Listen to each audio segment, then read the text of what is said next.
everyone, welcome back to Relax with Animal Facts. I am Steph Wolf, and today I am going to be learning with you about our furry, scaly, or possibly even slimy friends. And in today's case, it is definitely going to be a furry friend of ours, because we are covering the oh-so-wonderful eye. This is a very special listener episode dedicated to Lee, Jillian, and Jillian's team, as well as Dee. Thank you for suggesting such a great creature, and I hope you enjoy your very own episode. For the resources used in this episode, along with how to request your very own animal and episode, it will be covered at the end and also is available in the description or show notes down below. If you love Relax with Animal Facts and would like more of it, including exclusive episodes about extinct, mythological, and other creatures, all of that information is in the description as well. Now, as we are beginning to gear down a little bit, there are two things that I ask of you.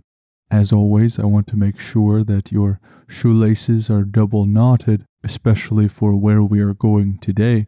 And the second thing is to do your best impression of Jello. We carry a lot of tension day to day. For some, it will be in the head, for others, in the shoulders. Regardless of where that is, we really don't need any of it where we are going. And so do your best Jello impression and allow your mind to wander and journey with me into the tropical forests where the eye resides.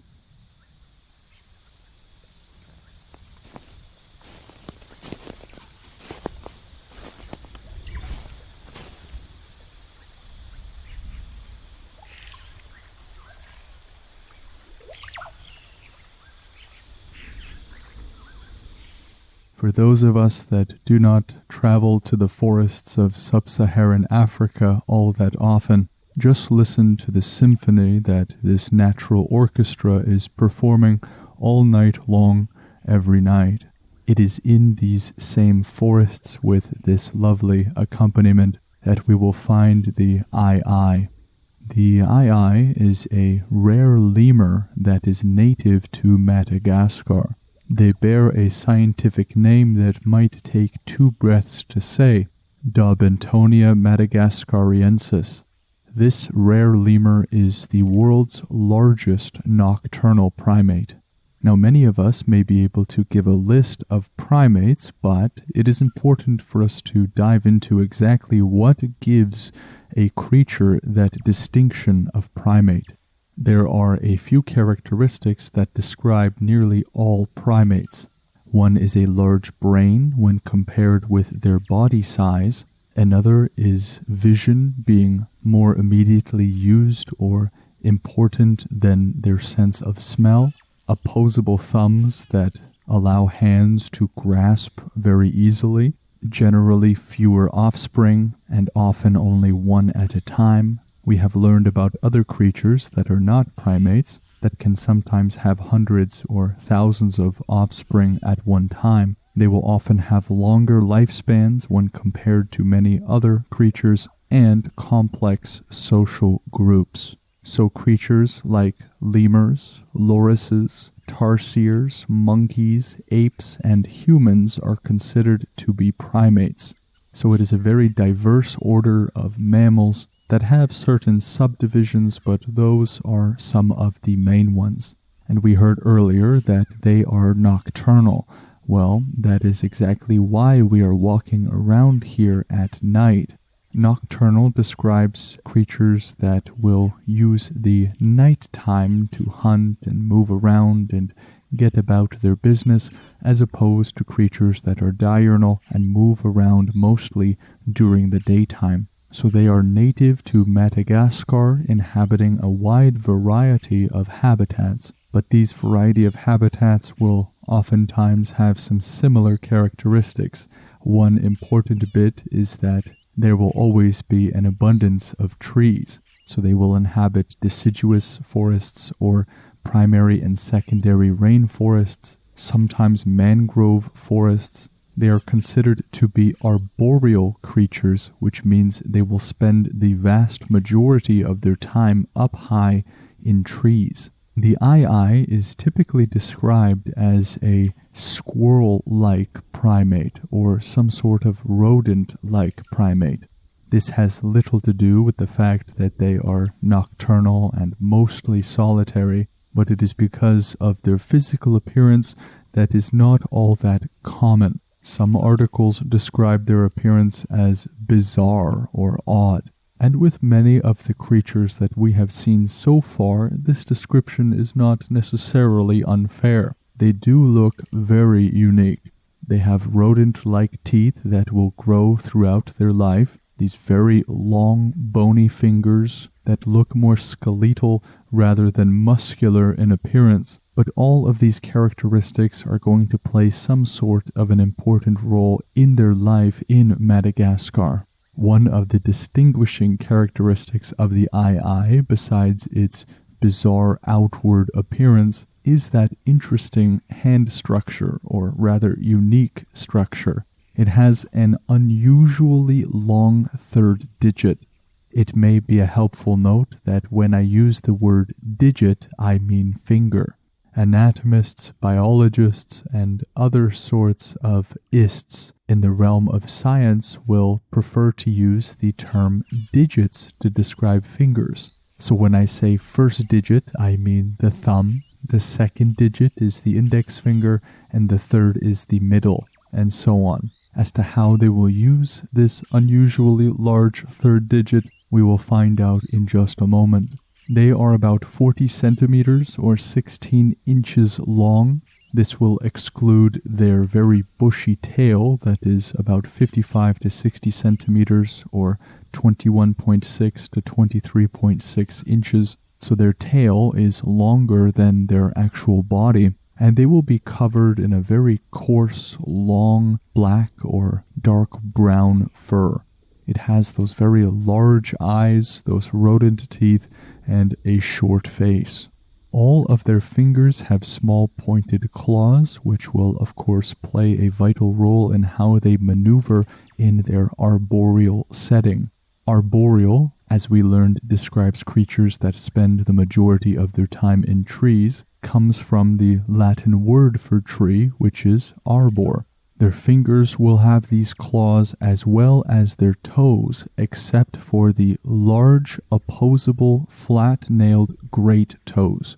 Having any sort of opposable limb here in the digits means that they have a significantly better grip than creatures without them. Having opposable thumbs gives something the ability to create opposition as a muscular movement. You can create opposition because most of you here, I assume, have opposable thumbs. If you take that opposable thumb of yours and push it towards your pinky, that is the muscular movement of opposition. Our having this ability makes drinking a piping hot cup of hot chocolate a lot more enjoyable and less stressful. We can focus on the chocolatey notes of what we are drinking and not on the smell of our legs being seared to medium rare. So the ii having this biological advantage is going to be very significant, especially as a creature that prefers to maneuver around trees that require plenty of gripping and movement. They're going to weigh about 4 pounds, which is about as much as you would expect them to weigh. And there is a lot going on behind the scenes with the ii. Let's go straight to their hunting. The ii is one of 2 animal species that hunts for food using what is known as percussive foraging. This is a method of hunting in which the animal will tap and make a hole in a tree to find prey. So if the ii was to play an instrument, it would probably choose the drums. One only wonders whether the ii would be tapping on beat or off beat, or maybe even tapping with some kind of a jazz swing. But regardless, they will tap on trees up to 8 times in 1 second. They will spend between 5 and 40% of their foraging time just tapping and gnawing on wood to make those holes necessary to catch their prey. Now, how they tap is very relevant. We learned earlier that they have this very long third digit on their hands or their limbs, and this very long third digit is specialized for this very function. And the eye seems to have no qualms in participating in this form of musical hunting. This percussive foraging leads some to conclude that this is actually a form of echolocation. We have learned about echolocation in other creatures such as bats, and as the name suggests, it is broadly defined as a mechanism by which some animals will use sound to locate things in their environment. So when the eye is tapping trees and trying to find cavities and detecting the vibrations and movements of insect larvae inside those cavities, they are using the ridges that are on the insides of their ears to act like some sort of audible lens, and allows them to gather a lot of information from sound and locating, of course, their prey. So I have no scruple about saying the eye uses echolocation as a mechanism, but the fact that the eye is so unique with its physical characteristics, its behaviors of percussive foraging being one of two species that engages in such foraging, they have eluded a proper classification since they were first discovered. Adding to all of the unique characteristics that we have learned about, the eye has a head shape, eyes, ears, and nostrils that resemble those of feline species. So is it a rodent? Is it a feline? Is it a primate? But we, of course, have arrived at the distinction of primate as being the one relevant distinction. They are not rodents, and they are most certainly not felines. But we can imagine that for the newer researchers or for the first researchers that discovered this creature, how difficult it must have been to place the eye into known categories. I can only imagine what it would have been like for somebody to first see this creature as a researcher and to then tell stories of it later. If I was that researcher, I feel that many around me would have thought I was making it up. Maybe when somebody asked that first researcher what it is that they saw, they just shrugged their shoulders and said, "I don't know." But moving on, with that same middle finger that they use to tap on trees, they will also use to fish out the insect larvae under the bark. They will use that same digit for things like scooping out the flesh of coconuts and other fruits that are, of course, a staple of the Madagascar diet. After they eat and want to rest, they are able to rest horizontally or vertically. Oftentimes, they choose the route of hanging upside down entirely from branches. This is a truly peculiar animal. While they do spend the majority of their time in trees, they will sometimes travel on the ground, but in order to do so, they will raise their delicate clawed digits to avoid damaging them. And in this process, they gift the world with one of the strangest gaits or walking patterns in nature. After covering some of the patterns and behaviors of the eye, we can see why they would opt for a clumsy and strange gait if it means maintaining the health of their digits. That third digit is responsible not only as the main method by which food is scooped from the trees, but it is used as the locator of the food in the first place. Without these digits, the eye's ability to survive would be seriously hindered. And so they choose to run the catwalk of the tropical forests in Madagascar with absolute style, unabashed by all of the researchers looking at them. Now, if we were to wait out the night time and come back during the day, we could find the eye in certain areas where they are curled up in a ball-like nest that is comprised of leaves and branches that they have gathered. The nests will appear something like closed spheres with just one entry point, and it will be situated in the forks of large trees that they spend their time in. Having these little homes will keep the sunlight out as much as nature allows and provides, I'm sure, a cushy place to sleep. Let's talk about the communication of aye-ayes. It was unfortunate for me to learn that the aye-aye does not communicate in Morse code and instead relegates their tapping to strictly foraging-related processes. They will opt for using brief cries or sometimes screams indicative of protesting something, and will sometimes even let out whimpers that suggest some kind of a competition over resources. In terms of their social structures or social hierarchy, they are what is known as polygonandrous. This is a mating system that is multi-male and multi-female. It is quite common for many primate species to be comprised of one male and multiple females, but in the case of the aye-aye, it seems that they opt for a more involved system. Both males and females will have multiple mates.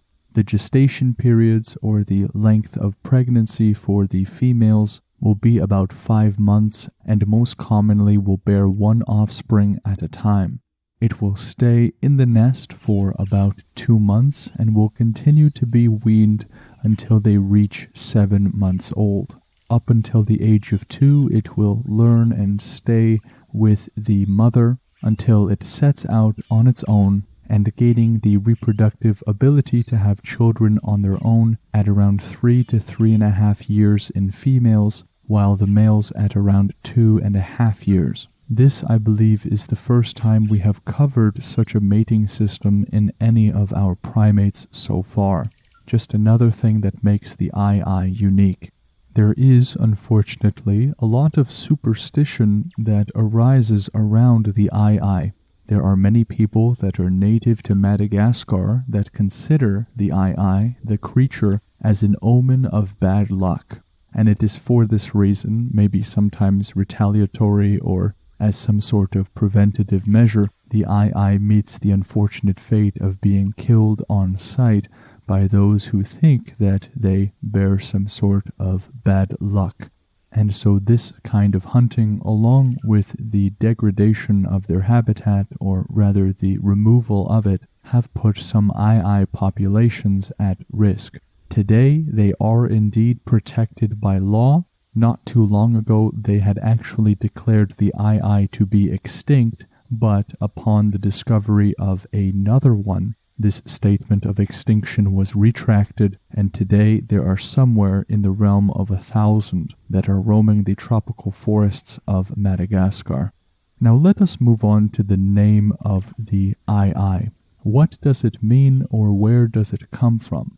Well, as we learned in the beginning, they are considered lemurs, and lemurs come from the Latin word lemures and mean ghosts or specters. It is supposed that this name was attributed to these creatures that we now know as lemurs because of their nocturnal habits and very stealthy movements. Of course, both things that are attributed to ghosts and specters, particularly in the ancient world. The word aye-aye seems to come from a Malagasy name, alai. There are several proposed origins for the name. One states that the Malagasy people cried out Ali, Ali in fright when they were shown the animal. There is one very early report that suggests it had something to do with the cry of the animal itself. But of course, with the modern research done now, the aye-aye never makes any sort of sound that resembles their name. And then there is the third proposed origin, which seems to be the most widely accepted or popular, and that is that the name aye-aye is a derivation of a Malagasy word that means I don't know. Some people suggest that these people either did not have a name for the animal or did not wish to even speak their name because of some sort of taboo that surrounded their luck and other superstitions. So while there is some contention on this topic as to the specific derivation of their name, I also would say that the third seems to be the most likely derivation option. And now let us move on to the review portion of the show. This review comes all the way from Great Britain, and I did not even have to look at where this user was writing from. The moment I read that this listener had their username as LG Yorkshire, I was already in tune. And Yorkshire writes, "This podcast really helps my 7-year-old drift off to sleep. Highly recommend it." Thank you, Yorkshire, for taking the time to leave that review. I am so happy that the show can be of help to your 7-year-old and maybe even to you too. I suppose that anything that helps your child is something that will help you. I have gotten emails from other parents who have said that the show helps them sleep, but that is because their child can actually get to sleep on time with the podcast. And so thank you again, Yorkshire. I'm very glad that you and your 7-year-old are a very special part of the podcast. If you like the show, or if you dislike the show and want to tell me why, leaving a review is one of the best ways that you can both help the show grow and help it get better. I cannot think of how many positive changes I have made to this show because of really good or really critical feedback. The resources that were used in this episode came from nationalgeographic.com, britannica.com, animalia.bio, factanimal.com, and ielc.libguides.com. All of these resources are in the description and the show notes. If you would like to request your very own animal and get your very own episode, you can do so in 3 ways. You can send a message to Relax with Animal Facts on Instagram. You can go to relaxwithanimalfacts.com and click on the Animal Request tab. And lastly, you can send an email to relaxwithanimalfacts@gmail.com. If you would like more of the podcast and want full access to plenty of exclusive episodes with new ones coming out, you can visit patreon.com/relaxwithanimalfacts or just go to the description where there is a Patreon link. What an amazing creature we learned about today. With a name like I, we have to assume that there is a lot under the surface for us to explore, and so there was. This is truly one of the more peculiar creatures we have covered on the show, and I am so glad that we got the chance to cover it today. I hope you will all join me on the next podcast episode with the next animal. Take care.